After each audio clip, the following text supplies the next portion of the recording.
Hi, Corey Swan, Mark Costello, Service Manager.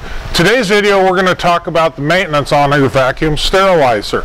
Now we're going to break this into three groups over two different items. One is going to be the daily maintenance, the weekly maintenance, and then the monthly maintenance. And then we're going to break that down into sterilizer maintenance and then vacuum pump maintenance.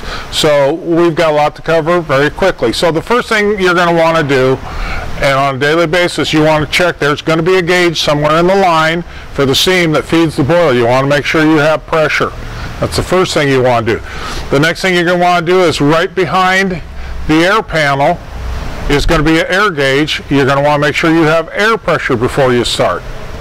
Then doors, inside the doors you're going to want to make sure to check the gasket, make sure there's no debris in the bottom that might cut the gasket when you close the door. You want to make sure it's not cut or chewed up.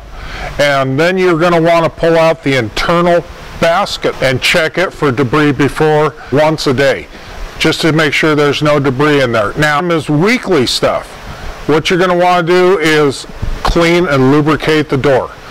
You're going to want to take a plastic scraper or melt scraper. You're going to want to scrape the entire machine surface of the door. Then you're going to want to open it and close the ring with the door open.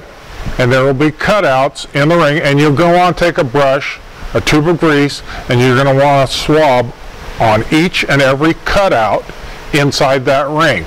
And when you go to do the wedges, you're going to want to do the back side, the sides, the under, the top. You're going to want to get grease all the way around the wedge on both the ring and the door.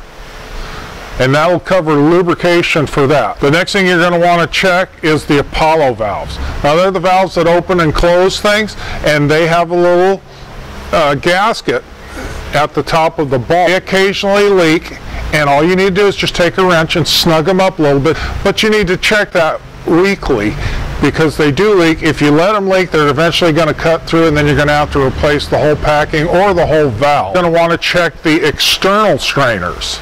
Those are the big green thing with a T handle, and you're going to want to open that up, pull the basket out, and it's got a basket just like on the inside, and you're going to want to clean it and reinsert it. Now monthly for the sterilizer, you're going to want to inspect the hoses. Make sure you don't have any hydraulic leaks anywhere, and you're going to want to check the fluid inside the hydraulic pumps. Actually open it up, look down in there. If that fluid is not clear, it needs to be changed.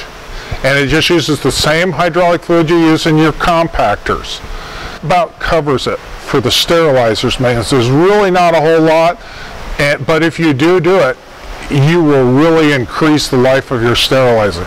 Now for the vacuum pump, that's less items, but they still need to be done. The first thing you're going to want to do is check your water pressure every morning. There's a gauge on it. You need a minimum of 40 pounds of pressure for the system to operate correctly. More is fine. There is no maximum, but you need a minimum of 40 pounds. The next thing you're going to want to check is when the pump is running. You want to make sure your service water is adjusted correctly. And when I say adjusted correctly, when it's running, there's a gauge with a dial, and you want to make sure that gauge is right at zero. Not negative, not positive, but right at zero. And then you have your intake air, and you want to adjust that because you want it, the pump is pulling the most vacuum possible, but if you get it closed too much, the pump will cavitate, which sounds like rocks, small pebbles going through the pump, and that can damage your pump long term. But if you open it just enough so that sound is gone, but the vacuum doesn't go down, the items that go daily on the vacuum pump. The items that go weekly, you're just going to look for leaks in the piping. You just don't want to have any leakage in this. Now monthly, you want to check, there's on the air spool you referred to earlier, there's a filter inside. And you want to check it because if it gets plugged up, it can't suck air in.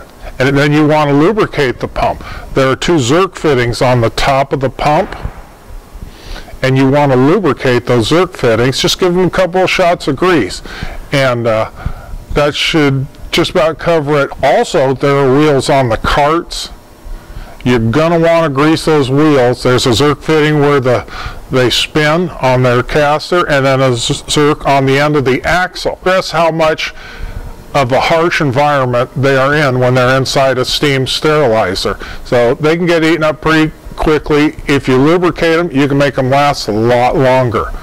So those are the main items that we cover on our maintenance list when we go through and do an inspection on a sterilizer. Thank you very much.